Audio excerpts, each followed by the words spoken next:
Execution করেন, না হলে আপনার জনগণ এই নির্বাচনের রোডম্যাপ সংস্কার বিচার নিয়ে কথা বলতেই থাকবে।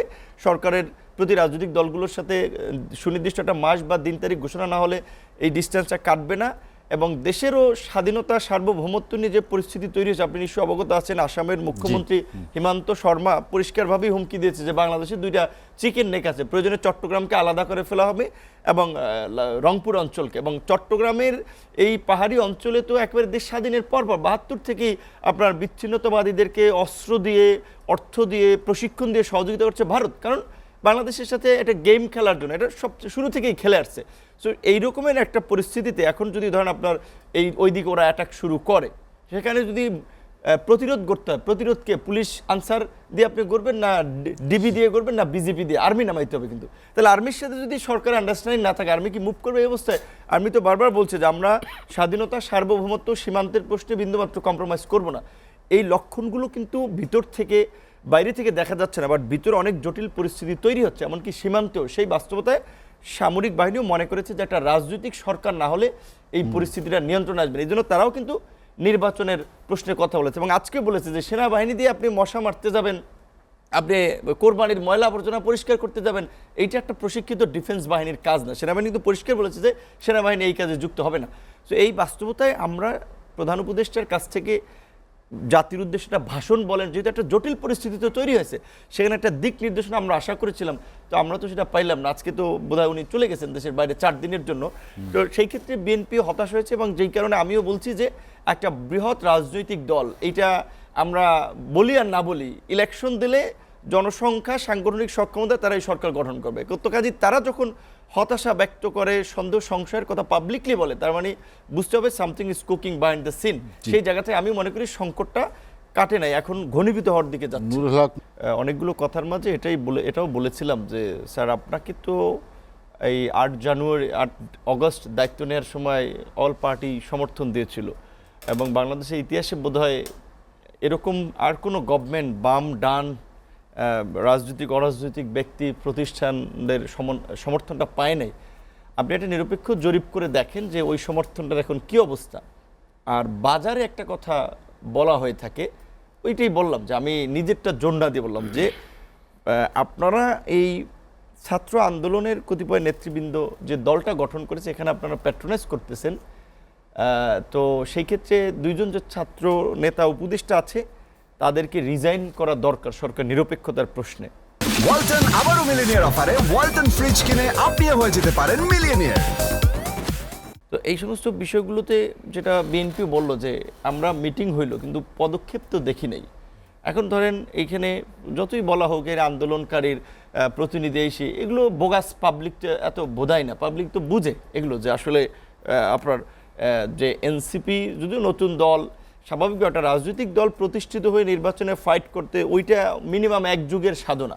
কিন্তু তারপরেও এই কথাটা আসতেছে এবং নতুন দল হলে তাদের একটা আধিপত্য বিভিন্ন ক্ষেত্রে দেখা যাচ্ছে, যেই কারণে বিএনপির মতো বড় দলও কিন্তু এই অভিযোগটা বলেছে। 3 জন উপদেষ্টার পদত্যাগ চেয়েছে। আমরা 2 জনের উপদেষ্টা, ছাত্র উপদেষ্টা, পাশাপাশি ঢাকা উত্তরের প্রশাসক এজাজের, হিজবুত তাহরিরের 5 নম্বর নেতা এবং এনসিপির নেতৃবৃন্দকে তিনি মূলত ঢাকায় রাজত্ব করার জন্য বিভিন্ন কার্যক্রমে যুক্ত করার মধ্যে দিয়ে প্রতিষ্ঠা করার একটা দায়িত্ব নিয়েছেন, যেটা দক্ষিণে ইশরাক সাহেব আদালতের রায় পাওয়ার পরে এই কারণে বসতে দেয়নি যে ওখানে প্রশাসক দিয়ে আলটিমেটলি এনসিপির নেতৃবৃন্দকে বিভিন্ন কাজকর্ম, ব্যবসা বাণিজ্য তারা প্রতিষ্ঠিত করতেছেন।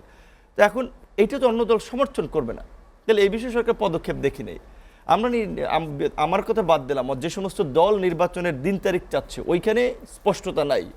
সংস্কার বিচারের যেই আলাপটা দীর্ঘদিন ধরে হচ্ছে, ওইটারও কোনো দৃশ্যমান অগ্রগতি নাই। 9 মাসে আপনার এখন পর্যন্ত একটা ট্রাইব্যুনাল দিয়ে বিচার চলছে, মাঝখানে একটা ট্রাইব্যুনাল হলো, আর এখন পর্যন্ত ওইভাবে একটা মামলাকে গতি বা ট্রায়ালের পর্যায়ে নিয়ে আসতে পারে নাই। হ্যাঁ, বিচার সময় লাগবে সম্পন্ন করতে, কিন্তু একটু গতি তো আনা দরকার ছিল।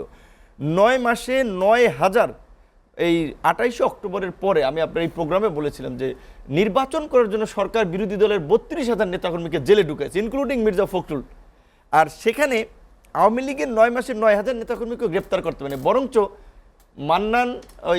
সাবের হোসেন চৌধুরী, তাদেরকে দেখছেন গ্রেপ্তার করে আবার জামিন দিয়েছে। আওয়ামী লীগের বেশ কিছু আরও নেতা গ্রেপ্তার হয়েছে, জামিন পেয়েছে। এখন এইখানে অনেকে আসিফ নজরুল সাহেবকে শুধু বলার চেষ্টা করে, এগুলো সরকারের সমন্বিত সিদ্ধান্ত না হইলে কিন্তু এগুলো আপনার জারি হয় না, জামিন হয় না। আজ সাবের হোসেন চৌধুরী এখানকার এমবেসিগুলোর তৎপরতায় জামিন পেয়েছে, তো এমবেসির তৎপরতায় তো সরকার সম্মতি দিয়েছে। প্রোটোকল অনুযায়ী এখানকার অ্যাম্বাসেডররা ডেপুটি সেক্রেটারি পদমর্যাদার ওই সমস্ত দেশের, আমাদের দেশের সম্ভবত 8 নম্বর প্রোটোকলে পড়বে বা তারও নিচে হইতে পারে। আমাদের দেশের 3 জন উপদেষ্টা যেয়ে আমেরিকান এমবেসিতে মিটিং করে। তো এই রকমের যদি নত জানু মনোভাবে থাকে এবং তাদের কর্মকাণ্ডে ইতিমধ্যেই কিছুটা ষড়যন্ত্র কিংবা দৃশ্যমান অপতৎপরতা লক্ষ্য করা গেছে, যেই কারণে এই রাজনৈতিক দলগুলোর সুনির্দিষ্ট রোডম্যাপ সংস্কার এবং অন্যান্য কার্যক্রমের সুস্পষ্ট রূপরেখা চাইলে এগুলো কিন্তু দেখা হচ্ছে না। এবং সবচেয়ে সর্বশেষ যেই ঘটনাটি করেন যে ষড়যন্ত্র অপতৎপরতা, এটি যদি আর একটু বর্ণনা করেন যে আসলে কোন বিষয়গুলোতে এইখানে ধরেন এখন আমাদের আন্দোলনের আমাদের অনুজ আমাদের সহকর্মী নাহিদ উপদেষ্টা থাকা অবস্থায় 111 ইঙ্গিত দিয়েছিলেন, যারা একটা 111 আনার চেষ্টা করেছে। আচ্ছা শুনেন, ধরেন এখন এই মুহূর্তে এটা সবাই বুঝে ইলেকশন হইলে বিএনপি গভর্নমেন্ট ফর্ম করার যথেষ্ট পসিবিলিটি আছে। তাহলে বিএনপি কেন এই গভর্নমেন্ট রেখে এই গভর্নমেন্টকে সমর্থন দিয়ে মাঝখানে আর একটা 111 ঢুকাইবে? বিএনপিকে এটা সমর্থন করবে না। প্লাস বিএনপির যারা মিত্র তারা করবে না। আর এখনকার এই ছাত্র নেতৃবৃন্দ নতুন দল তারাও তো 111 চায় না। তাহলে 111টা ঘটাবে কে? তাহলে এই ধোয়াটা তুলছে কারা? দেখেন ছাত্র নেতৃবৃন্দ এরাই, বা নতুন দল গঠন করছে এনসিপির এরাই। আবার কিছু কিছু নেতৃবৃন্দ বলছে যে নির্বাচন চাওয়া বা সেনা প্রদানের কথা এগুলো ভারতীয় বয়ান। তার মানে যারা নির্বাচন চাচ্ছে কিংবা যারা সেনা প্রধানকে তার পজিশন রাখতে চাচ্ছে তারা ভারতীয় দালাল, এটা প্রুভ করতে চাচ্ছে। তাহলে এই দালাল কারা? ধরেন আমরা বলছি যে পরিষ্কারভাবে এই মুহূর্তে দেশের সমস্ত এন্টিটি, পুলিশ, আর্মি, বিচার বিভাগ, আমরা সবাই মিলে নতুন করে বাংলাদেশকে রিফর্ম অ্যান্ড রেকনসিলিয়েশন মধ্যে দিয়ে রাষ্ট্র বিনির্মাণ করতে হবে। তো সেই জায়গাতে সবার সহযোগিতা প্রয়োজন। তাহলে আমরা যদি বলি যে সেনাবাহিনী ধরুন বিশৃঙ্খলা চাই না, ওই যারা ক্যান্টনমেন্টেও ঘেরাও করতে চায়, বিপ্লবী চেতনা দেখাতে চায়, ক্যান্টনমেন্ট ঘেরাও করে সেনা প্রধানকে সরিয়ে এই করে এই ধরনের বিশৃঙ্খলাকে আমরা দায়িত্বশীল দল এবং নেতা হিসেবে যদি সমর্থন না দেই, আমাদেরকে বলা হচ্ছে ভারত, তাহলে আমরা ভারতের ফাঁদে পা দিচ্ছি। বা বিএনপির মতো দল যাদেরকে ভারতই গত 16টা বছর ক্ষমতার বাইরে রেখেছে, খালেদা জিয়াকে মৃত্যুর দুয়ারে ঠেলে দিয়েছে, তারেক রহমানকে দেশে আসতে দেয় নাই, তাদেরকে যদি বলে যে তারা ইন্ডিয়ান ন্যারেটিভ আপনি ইয়ে করতে, যদি দেখেন না ইউটিউবাররা সালাউদ্দিন সাহেবকে নিয়ে ভিডিও বানাচ্ছে, মির্জা ফখরুলকে নিয়ে ভিডিও বানাচ্ছে, আর এই সমস্ত ফটকাবাজ ধান্দাবাজ লোকগুলো বাইরে থেকে ডলার কামানোর জন্য চটকদার কথা বলে। এখন দেশে আসো, এখন তো হাসিনা না, এতদিন তোমরা হাসিনা রোশানলে ছিল, দেশে আসবে না, ওইখানে বসে এখানে পেইড টাকা পয়সা পেয়ে এই বিভ্রান্তিগুলো ছড়াচ্ছে। আর এটা বলা হচ্ছে যে ভারতীয় এটা একটা চক্র।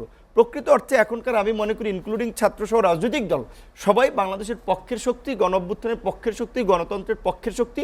হয়তো নির্বাচনটা পিছাতে চাচ্ছে কেন কিছু কিছু দল, তারা চায় যে তারা একটু দলটা গুছাবে, একটু পয়সাপাতি বানাবে, এলাকায় আপনার এখন সরকারের সুবিধা নিয়ে কার্যক্রম করবে, তারপরে তারা হাত জায়গায় সমাবেশ করবে, তারপরে তারা একটু যদি এমপি টেমপি চেয়ারম্যান হইতে পারে ইউনিয়নের, ওই ধান্দা অনেকে নির্বাচন পেছাতে চাচ্ছে।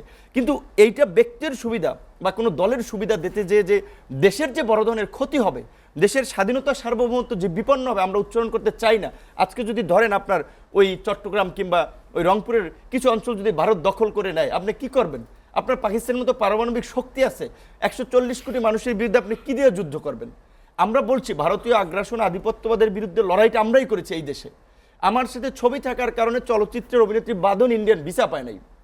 লড়াইটা কিভাবে করেছি গত 18 সালের পর আপনারা দেখেছেন, সবাই দেখেছে, টেলিভিশন যারা দেখছে, এটা নতুন করে বলার কিছু নেই। কিন্তু একটা অনেক জায়গায় একটা ন্যায্যতার প্রশ্ন থেকে গ্রামের আঞ্চলিক ভাষা একটা কথা বলে, পাছা দিয়ে পাহাড় ঠেলা যায় না, পাহাড় ঠেলতে হইলে সেরকম শক্তি লাগে, টেকনিক্যাল সাপোর্ট লাগে। তো তাহলে এই যে আপনার উত্তেজনাকর পরিস্থিতি তৈরি করা হচ্ছে সীমান্তে, দেশের মধ্যে বিভিন্ন প্রেক্ষাপটে রাজনৈতিক দলগুলোকে শত্রু বানিয়ে দেওয়া হচ্ছে, এইভাবে একটা ইন্টারিম গভর্নমেন্ট চলতে পারে? আর এই যে সচিবালয়ের আন্দোলন, এই গভর্নমেন্টের কাজ কি? সংস্কার, নির্বাচন, বিচার, সংস্কারের মৌলিক সংস্কারগুলো সবাই জোর দিয়েছে। এখন সরকারি কর্মকর্তাদের শৃঙ্খলা, এই মুহূর্তে আপনি এদেরকে উস্কানি কেন দিলেন যে তাদেরকে কর্মক্ষেত্রে অনুপস্থিত থাকলে চাকরি খাইতে পারবেন? এটা তো পলিটিক্যাল গভর্নমেন্ট এইভাবে সিদ্ধান্ত না, আপনি কেন নিতে গেলেন? এনবিআর ভাঙার সিদ্ধান্তটা আপনি এখন কেন নিতে গেলেন? অনেকে বলছে যে আইএমএফে এখানে প্রো ইন্ডিয়ান স্টাফরা এই বাংলাদেশের এখন একটা ক্যাওয়াস লাগানোর জন্য এনবিআর ভাঙার বুদ্ধি দিয়েছে। এটা পলিটিক্যাল গভর্নমেন্ট এসে করতো। এটিকে এই মুহূর্তে জরুরি ছিল? সরকারি চাকরির অধ্যাদেশটা না করলে সরকার চলছে না, এনবিআরটা না ভাঙলে সরকার চলছে না। আপনারা কেন এই বিশৃঙ্খলার দিকে নিয়ে গেলেন? এখন আপনারা হ্যাডাম দেখেতে যে পাওয়ার দেখাতে যে এগুলো করছেন আর বিশৃঙ্খলা লাগাচ্ছেন, দোষ দিচ্ছেন মানে এই রাজনৈতিক দলগুলো করছে। দেখেন এই 5ই অগস্টের পর স্বাভাবিকভাবে বিএনপি একটা বড় শুনে রাজনৈতিক আসি, দল। জি। আমি এটা 1 মিনিট শেষ করি 30 সেকেন্ডে। পুলিশের প্রধান, ডিএমপি কমিশনার, হ্যাঁ বিএনপির তো বড় রাজনৈতিক দল হিসেবে তাদেরও পন্থী অফিসাররা ছিল, তারা নিয়োগ দিল। পুলিশ সরকার সরাই দিল বিএনপি পন্থী অফিসারদেরকে, ডিএমপি কমিশনারকে সরাই দিল, আইজিপিকে সরাই দিল। এখন সরকার তাদের লোক আইনে খুঁজা আপনার দিছে। তো তাহলে এই যে আইন ফেয়ার নির্বাচন নিয়ে শঙ্কা, এই শঙ্কা তো থাকার কথা না। আর গভর্নমেন্ট ফর্ম করার মতো এই মুহূর্তে বিএনপির তো পার্টি নেই, তাহলে বিএনপি কি চাইবে যে এটা বিতর্কিত নির্বাচন করে তার গায়ে কালিমা নিতে?